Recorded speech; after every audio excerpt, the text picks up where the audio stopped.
Hi, everyone. Welcome. Thank you for joining us at the Black Men in White Coats Youth Summit. This is the How to Raise a Doctor session with Dr. Watkins, Dr. Noble, and Dr. Dotson. So we're going to get started. I'm going to open up the floor to the doctors and allow them to introduce themselves and their parents. All right, I guess I'll get started. Hello, everyone. It's very nice to see you all virtually. My name is Dr. Aaron Dotson. A little bit about myself. I'm born and raised from Inglewood, California.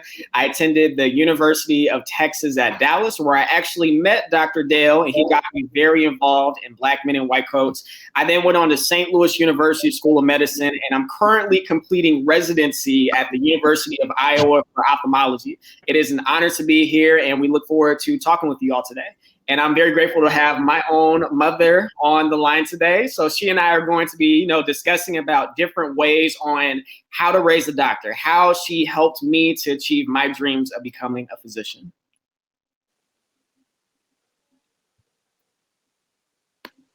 All right, so then I guess we'll just... Yeah, Mom, if you want to say hi. Hi, good morning to everybody. I'm in Inglewood, California, so it's morning here, but hi to everyone, and I'm happy to be here.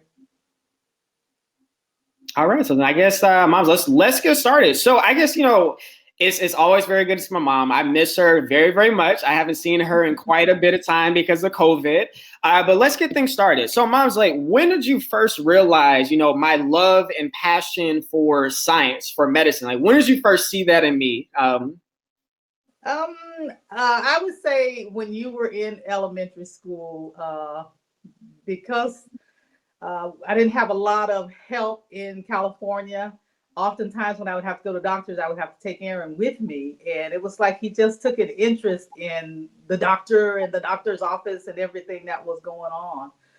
He'd always been a good kid as far as getting his homework done, doing his studying, and he would just do things, that he needed to do without me having to push him.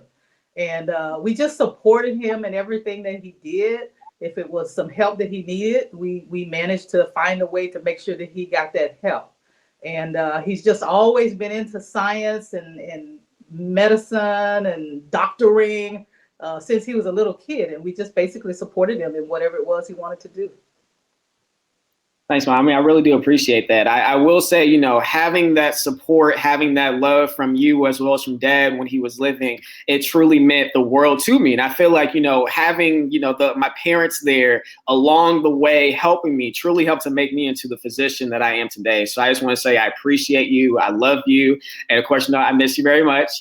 So I guess another question, with raising a young Black man in this day and age, I know that there had to have been some challenges that you had to face, that maybe these are things that I didn't see or that I didn't know per se growing up. But from your perspective, what were some of the challenges with raising a young Black man in this current country, in this current climate? A lot of challenges with me coming from the South to Inglewood. It was a challenge within itself because I didn't know the school systems. I didn't know, the better areas versus the not so good areas. I didn't know, what to do, where to go, and those kinds of things. So we started off, with our sons in private school. And a lot of that had to do with I didn't have anyone to keep them. So at least the private schools would keep them until 6 p.m. until we got off work and we were able to pick them up. So a lot of the challenges was basically just keeping them safe. In addition to providing, good education for them, it was just managing to keep them safe. Both my sons grew up in the church, and that was a real big support there. So one of the main challenges was just keeping them safe, providing whatever it was they needed. It was very seldom that you would see myself or my husband at the time without the boys. They were always with us everywhere we went. Even when it came to traveling, they would always go with us. So that was key for me, is just keeping them safe. Thanks, Mom. I appreciate that. And I guess my last question for you, moms, is like, what advice would you give for parents that are out there who, they have children who might be interested in medicine? They might be interested, in wanting to pursue a career within healthcare. What advice would you give to them? to love your child, pray for your child, be present for your child, even if it's something you're not real big on. Be present for them, talk to them, always be open, but most important is make sure that they know that you are the parent. You know, you're not that friend that they might want you to be. You know, you might be the friend in the background, but I'm the parent first and foremost. So basically, just to be there for your child. And I always told Aaron that, you know, if you start out doing something and if it doesn't work, it's okay to change. It's, you know, it's not a big deal. You don't have to keep going that direction. If you decide you want to do something else, it's okay to change. So basically, just to be there for your child. Let your child know that you're not perfect. You know, by no means have I ever been perfect and never will be. Uh, and I think that speaks a lot to children nowadays. I was a little older when I had Aaron, so that was a little challenging, but he was always a quiet child growing up. And like I Used to said, be. he never, that I know of, he never gave me any problems or any issues. And we had a really good relationship. He knew he could come to me at any time. And even now, with him being in Iowa, it's like my phone is always on. And he knows he can always call me at any time, day or night. And I'm there for him. And he knows that. So I think that's key, is just be there for your child, love them, pray for them, whatever it takes for them to achieve whatever dreams and goals it is that they have, be there to support them. Thank you so much, Mama. You know, before I turn it over to my other colleagues, I just wanted to let everybody know, you know, there's nobody else in my family who was a doctor. Nobody forced this on me. Nobody pushed this on me. However, I was very blessed to have two loving parents as well as a great brother who supported me throughout this long journey. Outside of my mom, my dad, and my brother, you know, growing up in the church really did help me out, because it takes a village. It truly does take a village to be able to raise someone and to help get them from point A to point B. There is no way possible I would have made this dream come true without the help of so many people. So to my mom, I say once again, I thank you so much. I love you. I miss you. I hope to see you very, very soon. And yeah, let's pass it on to our other panelists. Thank you so much for being here. Thank you. I enjoyed it. Thank you. Dr. Dotson, Mr. Dotson, it was a pleasure, and you know, I'm a big fan of Dr. Dotson, and so congratulations and kudos for all the work that you've done, and blessings to you. My name is Dr. Stephen Noble. I'm a cardiothoracic surgeon here in Portland, Oregon. I went to undergrad at Xavier University in New Orleans, Louisiana, and then went to residency at Oregon Health Science University. Did my fellowship training in heart and lung surgery at The Ohio State University, spent some time in the Navy, and now am in practice here in Portland, Oregon at the Portland VA Medical Center. Served as one of the associate producers for the documentary Black Men in White Coats. Also served as lead medical advisor for LiveCare Health, a Black-owned startup healthcare company looking to reimagine healthcare by addressing the healthcare disparities at trusted places that we have in the Black community, barbershops, hair salons, and churches. And author of the book, the children's book, The Heart of a Hero, the story of Dr. Daniel Hale Williams, which was inspired by going to this summit last year in Chicago, listening to Dick Durbin speak and attending that summit. I'm joined here by one of my biggest fans, my father, William James Noble Jr., who's a chief financial officer for a healthcare medical supply company. And so, Dad, would you like to say anything? Yeah, it's really good to be here. Stephen, always a big fan of yours and really a supporter. Stephen has just been doing great, and we love him and his family, and we can't say enough good things about him. I appreciate it. So as we get into it, one of the things that was really big in my life was advocacy, both personal advocacy as far as dealing with mental health. As a kid, I was someone that got stressed out the night before test in the 3rd grade. So I had memories of my dad coming into my room and really calming me down, because the night before a test, I would literally freak out.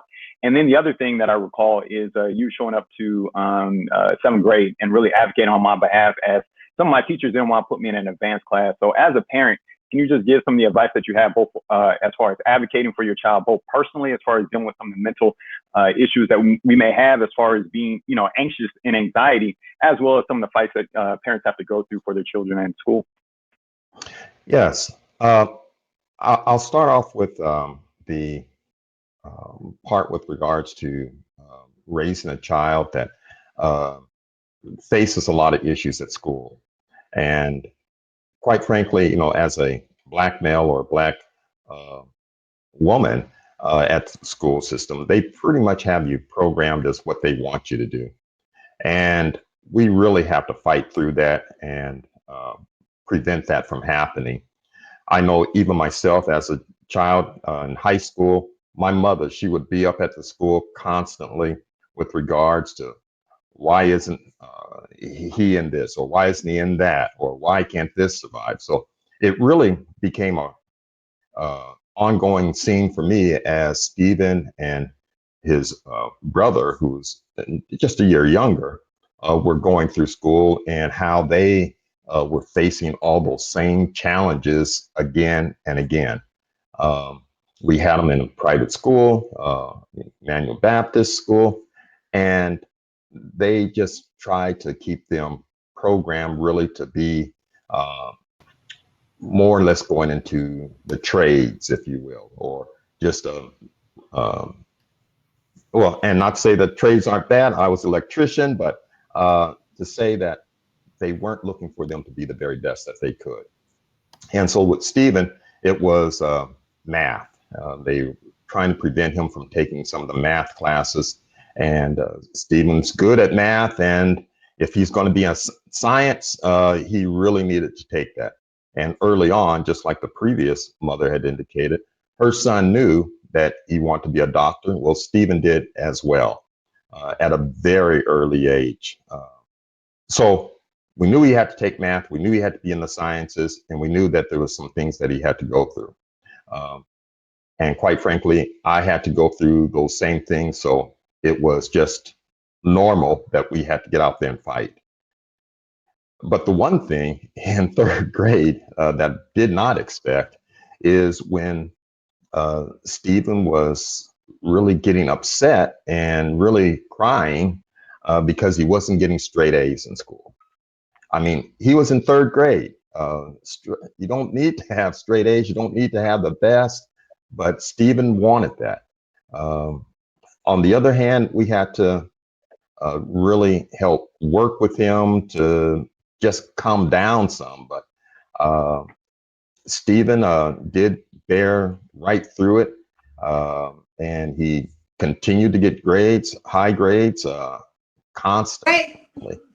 So we just worked with him a lot, as we did with our other children. But the others just seemed to have a different set. We had one son that, or our other son was basically into sports, and that's where he excelled. So we just kept moving forward. And so really was very, very impressed with Stephen, and he continued to move right through it. But that is one of the things that Black parents do have to work with, is their kids, as far as their strengths and their weaknesses. And so I just encourage all parents to just follow suit with that. Appreciate it. Following up on something that was mentioned earlier by Ms. Dotson, esports, video games has always been a big aspect in my life. Growing up, I was very excited to play video games. And however, this was something that you and mom didn't really encourage. However, to this day, I started a nonprofit, Delano Gaming Initiative, really trying to channel students to use esports. Can someone put their scroll over? I'm there now. Tell her to scroll over. Yeah, we need someone to mute. I'm getting some feedback.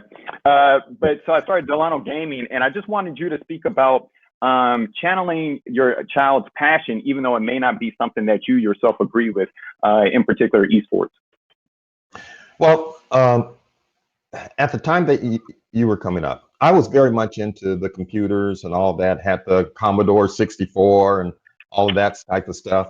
And so really saw the sports, esports more or less, and the gaming as something that people basically did to just be on the computer and not outside. And so thought it was just a phase that they would go through and it would be over and done.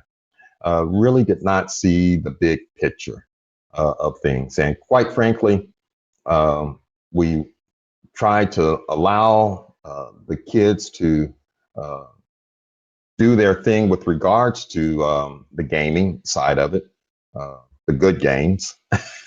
But quite frankly, it became something where there was a bigger realm that was developing, just as computers were developing even more and more so. And so did not know how this was going to end up, had no idea that this would be one of the things that would help Stephen into the doctoring field and the medical field. And now it has become something that has just gone way beyond what we ever thought could happen. I mean, at the time of when Stephen was young, you know, Star Trek was supposed to be the big thing, and also all the other things that were going on, but just had no idea that gaming would lead to the things that it has, just like the air, the space, um, just as what we're doing with space out in space now, and how that has developed, and the astronauts and all. Had no idea where people could basically go to that next step, and we would have that power to do that. And that gaming really prepares our children to be ready for it. And so, with regards to helping our kids, I think as parents, we tend to look at things based upon our own history and based upon our own perspective, but the world is changing so quickly. It's leaving us behind if we don't keep them involved. And quite frankly, I have learned a lot from my children and also my grandchildren with regards to what's going on. I mean, when you got grandchildren now taking calculus, I mean, that's something else. So, yeah, on the esports, yes, hats off to you. I appreciate it. Well, yeah, esports is big, gaming is big, and as a robotic surgeon, there's a lot of correlation between esports and being a robotic surgeon. And so the final question, real quickly, Dad, I give a lot of my mentees the same advice that you give me, but can you just give everyone one of the biggest keys of advice as far as raising a doctor and as far as the biggest advice I would give is just being there and helping them to achieve the goals that they want to go into. I had no idea that Stephen wanted to be a doctor. His mother didn't have any idea. His grandparents didn't have any idea. And Stephen really brought it to us simply by going through an encyclopedia and just how amazed he was at all of the uh, just looking at the human body and the things and the interfaces there from an encyclopedia. And then when he read Dr. Ben Carson's book, Gifted Hands, I mean, it just all began to cement itself together. And so we knew Stephen was going to be a doctor, and we had no idea that he would be anything else but a doctor. So quite frankly, I would say is listening to your children, find out what it is that they want to be, and just keep a lot of information flowing into them so that they can determine what they want to contribute to this world. And there's a lot out there that we need to do, especially as Black men and women. There's a lot that we need to do and achieve. Well, thank you, Dad. Love you. Portland, Oregon is looking like Minnesota out here with all the snow. So you guys stay well. It's -4 here, so I hope it's not too much. All right. I'll pass it over to the next presenter. Thank you.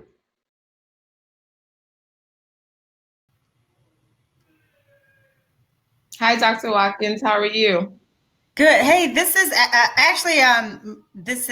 Dr. Kia Sanderson. Watkins was my maiden name, and my mother is here with me, and her name is Burrell Watkins. Can everyone hear me?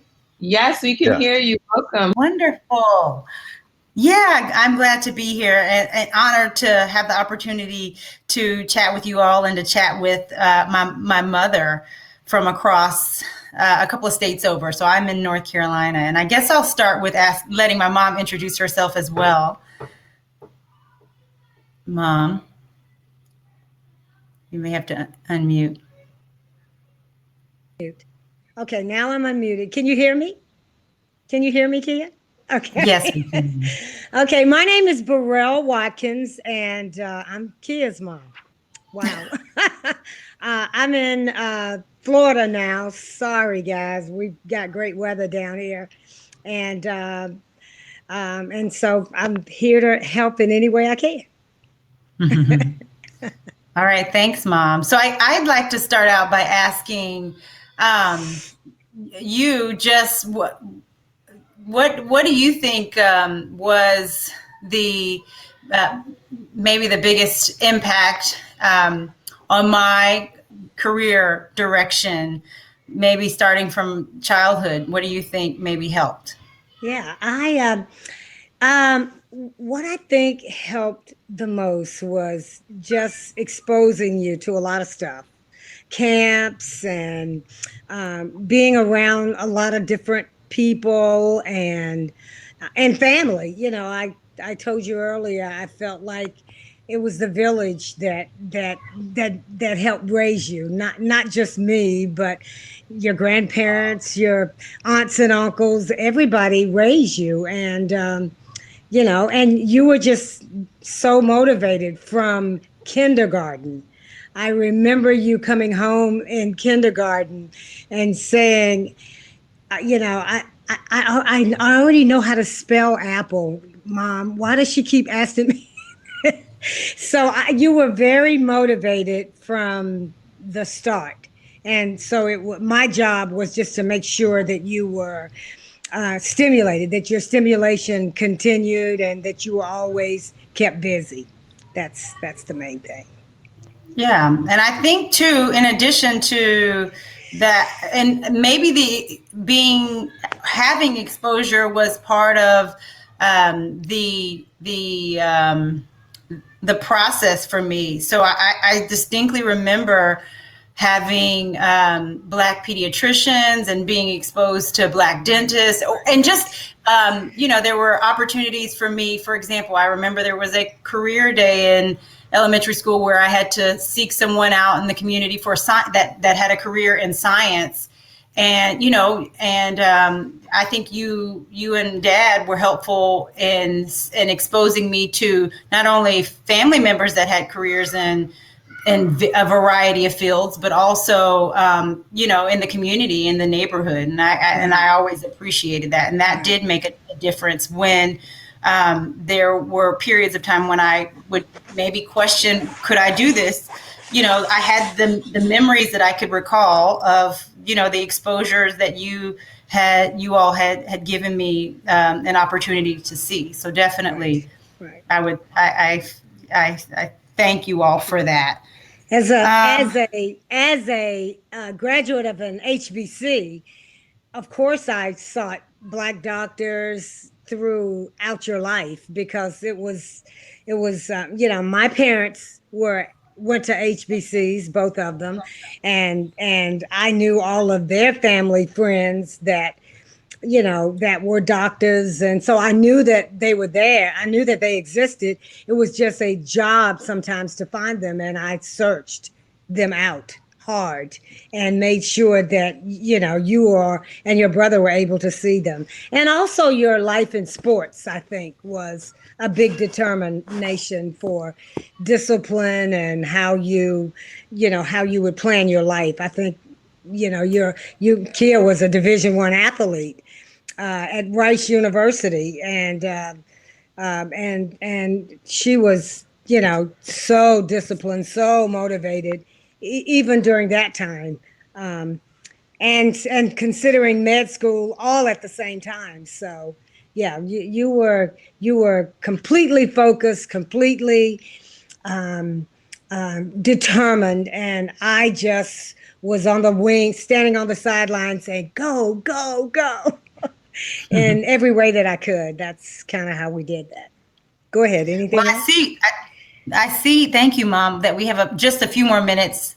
Could I just ask you just briefly if you could give parents? I'm sorry, Dr. Kia. This session is ending at 1:15, so we have like a good 15 minutes. Oh, Yeah. okay.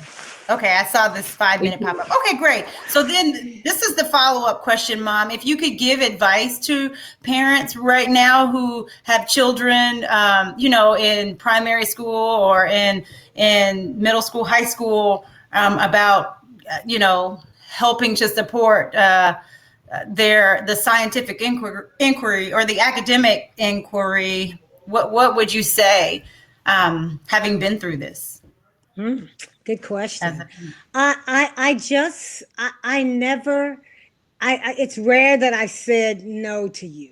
I tried really hard, even though there were many times when funds weren't there. I always, when you questioned me about something, I always tried to get you an answer. I always tried to find someone who could help. It's so different now because the world, technology is so amazing. Kids can, you can YouTube anything.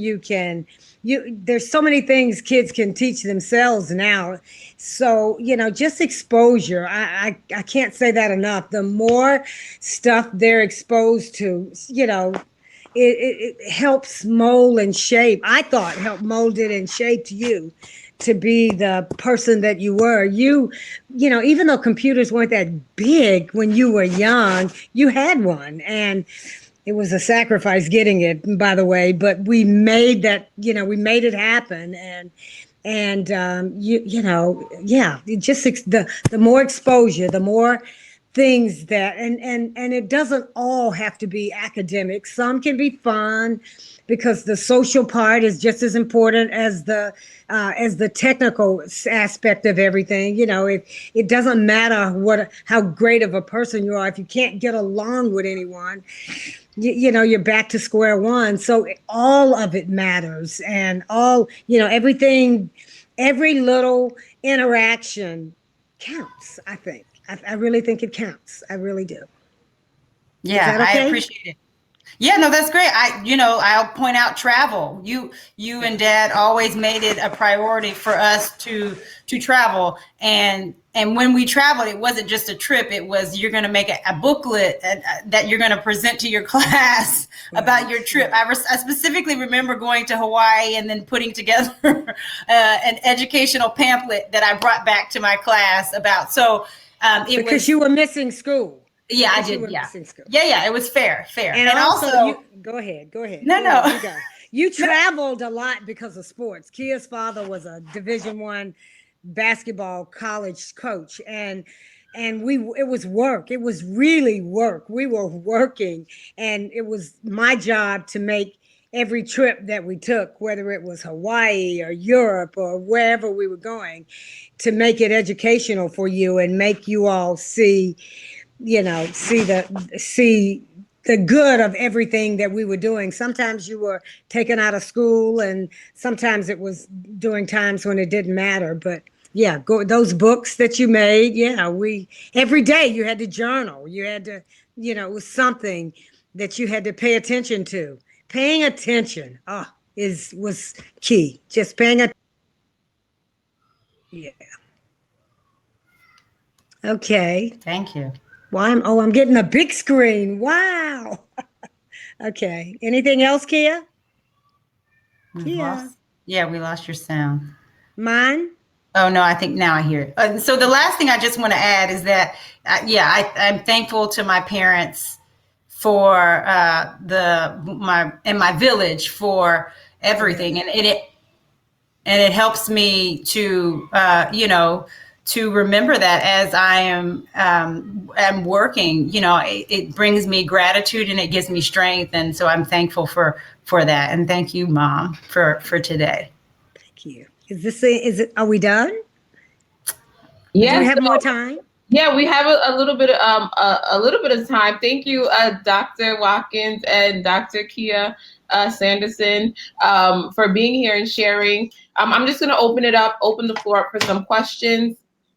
So if you guys do have questions for our presenters today, you can write it in the questions tab, or you can just write it in the chat if you can't locate the questions tab. But I have a question. Someone said, Stephen, can you show your book again? The Heart of the Hero. It's going to be on Amazon. So it should be up tomorrow, hopefully. Later on today, tomorrow. Oh, I love Oh, wait, can you tell us a bit about it? So The Heart of the Hero, it's the story of Dr. Daniel Hale Williams, the first African-American heart surgeon in America. He's also the first one to have a successful open heart surgery. It goes through and tells the story from childhood all the way to his death, and the other individuals that he inspired, Vivian Thomas, Levi Watkins, and Dr. Robert Higgins. And so just really an inspiring story that this guy is my hero in medicine, and his story really deserves to be told, Dr. Daniel Hale Williams. That's amazing. Yeah, definitely. Is it going to be on Amazon? Yes, Amazon. Amazon.com. And it's for children? Correct, for children's, but pretty much for anybody. So it's just really one of those books to really examine his life. He's one of the heroes in medicine, started the National Medical Association.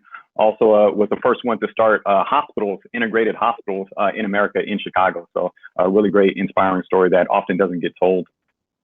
Absolutely. Parents, definitely check that out for your children. Jason Scott said, what would you all suggest we use YouTube for with an elementary student who wants to be a doctor? I'm guessing what type of videos should they be watching? What should they be searching for on YouTube just to inspire their child's career goal to be a doctor? Yeah, so I can kind of sort of answer that. So I feel that at a young age, representation matters the most. For me personally, my first Black man in a white coat was my mother's physician, Dr. Stuart Gilbert. Without Dr. Gilbert, I would not be a doctor today. So I feel that representation absolutely matters. One person that I highly recommend is Dr. Antonio Webb. He is a Black orthopedic surgeon. He has a book out that's called Defying All Odds. He has several YouTube videos that are out there where he's interviewing other physicians of color primarily, as well as women physicians, on the path that they took to get to their specific specialty. So I'll write his name within the chat, but I would highly recommend, Dr. Webb, as well as the other Black men in white coats videos, as well as the many interviews that we have on Black men in white coats. I've done an interview myself, and I just really think, like I said, representation is what's really going to help plant that seed early on. Very good. Thank you. Thank you for that, Dr. Dotson. Barbara Stallworth said, when you discuss the village, can you share some anecdotes about the contributions of the village?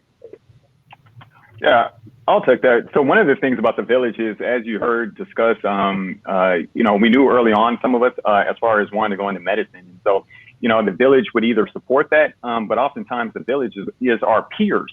So the kids that I went to high school with, there were times in which I wanted to be popular or be in the light crowd, but it was really the village, my peers, saying, you don't want to do this, you don't want to get into this. This is, you're supposed to be going on to medicine, you're supposed to be going on to college and what have you. And therefore, certain activities, it was not recommended that I partake in by my own peers. And so I think that's one of the ways in which the village can help out. From the standpoint of the power of positive peer influences, telling you to go right instead of going left. Definitely just having people to keep you on the right track. Does any parent want to take that village question? Yes, I'd like to speak up. I just every aunt, uncle, cousin, friend, everyone who's standing there and realizing a kid's potential and reminding that child daily that that there's lots of big things out there, and not to lose focus, and to and not always the good. Sometimes you see family members make missteps and correct them and move forward. So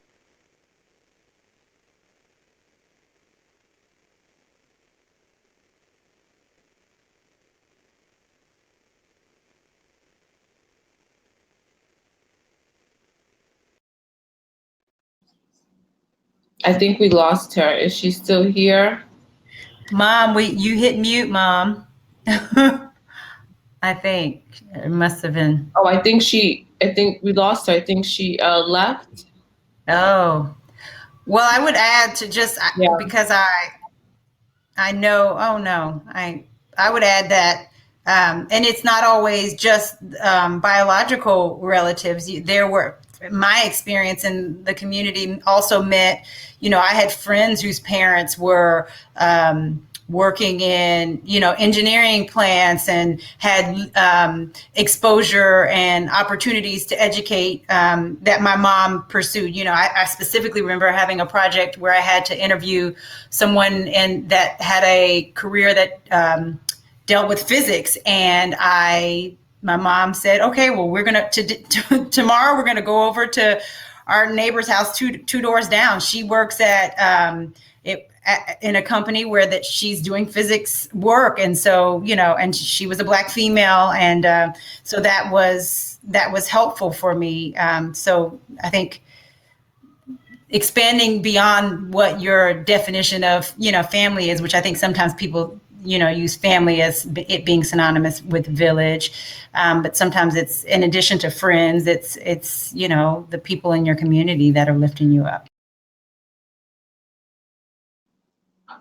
Right, absolutely. And I just to follow up on that, I have a question for the Dotson family. Dr. Dotson, you said you're the only doctor in your family. So how did your mom seek out, Black professionals for you, since maybe you didn't know any, and how could you inspire other parents to seek out Black professionals for their children to see?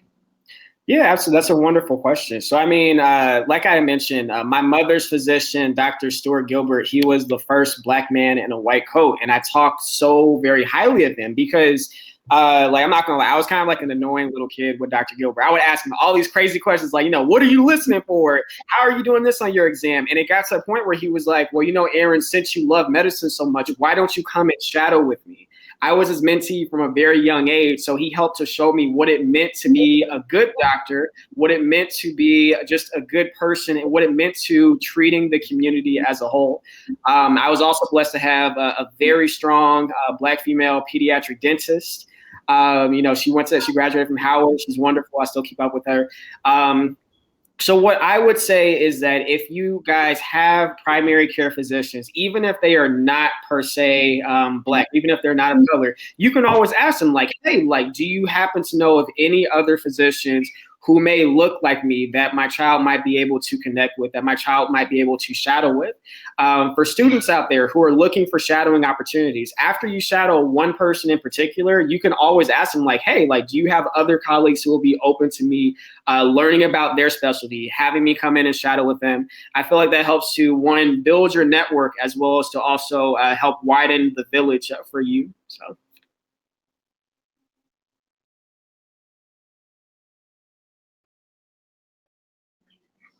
Yeah, absolutely. Thank you, Dr. Dotson. That was so helpful. Dr. Noble, Mr. Noble, do you guys have anything to add?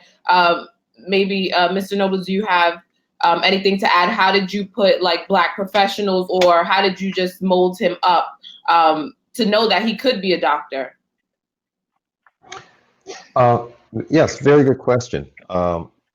We grew up on the West Coast, Portland. And there were many Black doctors that were there, and we always had a Black dentist. We also had other Black physicians that were there, and they were in the area. Even at myself as a child, they were there. And you wouldn't think so in Portland, Oregon, where there weren't a lot of Blacks, but we tended to support each other very well. And so we moved a lot in the job that I had. So as we moved from Portland on into New Jersey, and then to and before New Jersey, California. but we just made sure that we try to seek out Black professionals. And quite frankly, when we did that, we ended up in Toledo, and Stephen said he definitely was going to pursue being a doctor. And at the time, he said just wanted to be a general physician. And from there, we made sure that we had a Black doctor that he could somewhat chattel, but definitely be talked to. And so then when Stephen said he wanted to go to college, well, he had scholarships right there in Ohio, Toledo, and full ride, but he wanted to definitely go to Xavier, where doctors were at. And we fought that because that was going to cost us a lot of money, but we went ahead and did it, and we paid for it, and he went, and he did exceptionally well.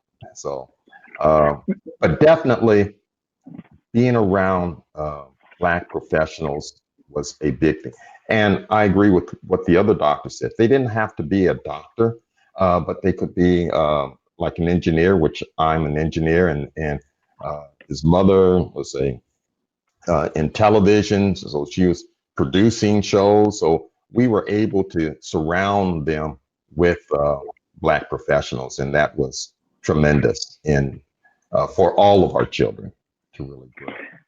And I can't say enough about really my parents allowing me to go to Xavier University. It was number one for putting Blacks in a medical school. And so that was the reason why I wanted to go to HBCU. And Xavier University by far was one of the best decisions, that I made in my life professionally, as far as going to HBCU, that really prepared me and set me on my path. So I appreciate my parents for taking out some extra money for me to.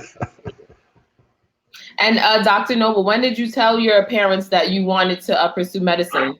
Like what age?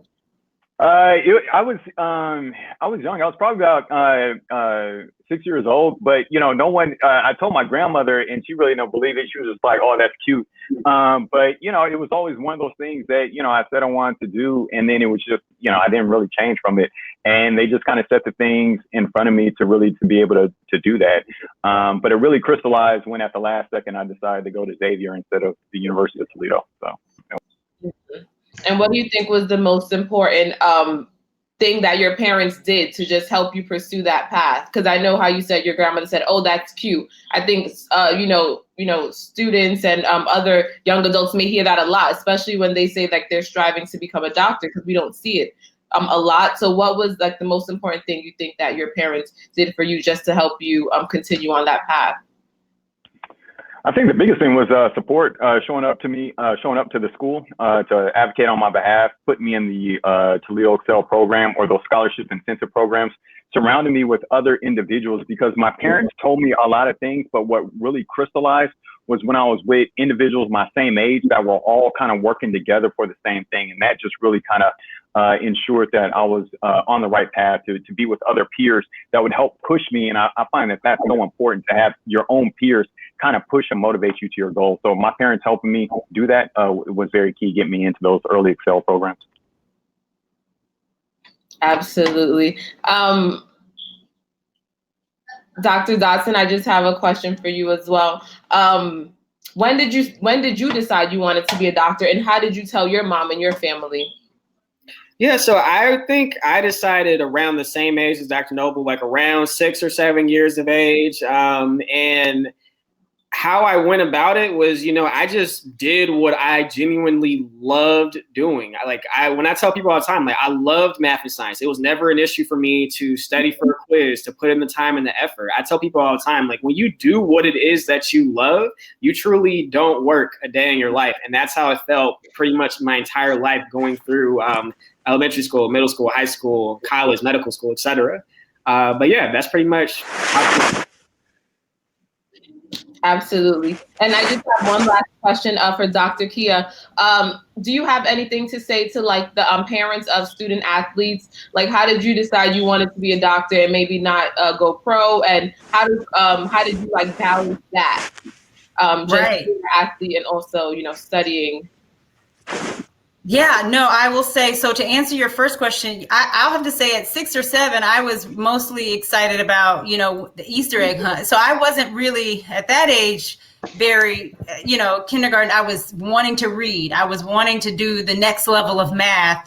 But I had exposure to a Black pediatrician, but I would say I really love running. And I had said that I wanted to be an Olympian. And I think I have in my bookshelf right here a paper that I wrote in 5th grade where I said I wanted to be an Olympian. And then when I'm finished running, I will pursue medicine.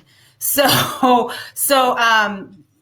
I will say that there is space for everyone, even if you have a child that does not know or say that they want to be a physician coming out of the womb, that it is okay. I think how I benefited from my sports exposure is that I was from, a very young age, because I was competing in track and field at a young age too. I knew that I wanted to be successful in track, and I knew that I also had to be successful in school. And so I was learning from an early age how to navigate time management. And I was very thankful for that. So then as I got into college and I was spending probably 30 hours a week, sometimes on the track and competing, you really had to learn time management and discipline to manage that while you were managing your schoolwork. And so when I got into medical school, the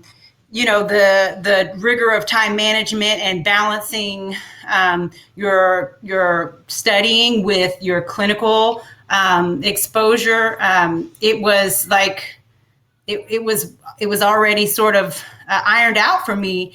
And I appreciated having had that experience. And so I would say the sports exposure was really beneficial for some of the discipline and time management that is required, that a lot of people get exposure to already in university settings. So not to discourage that, if you don't do that your path is going to be more difficult. But I was thankful for that exposure and that experience as I transitioned from, undergrad to medical school, and then as I transitioned from medical school to residency training.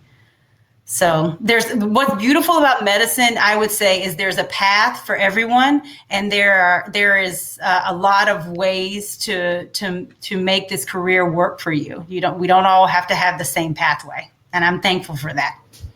Mm-hmm. Absolutely. And I think in one of the other sessions, Dr. Reginald Miller said, just for like our young Black men and our young Black boys, just push them, push them into sports, allow them to do what they love, but also push them to study and to work hard in school as well. Right. Yeah, so I think that was very helpful. We're gonna end it now. Does anyone have any last inspiring words? Maybe the parents, just so that we can, just have more Black men in white coats, more brown faces in white coats.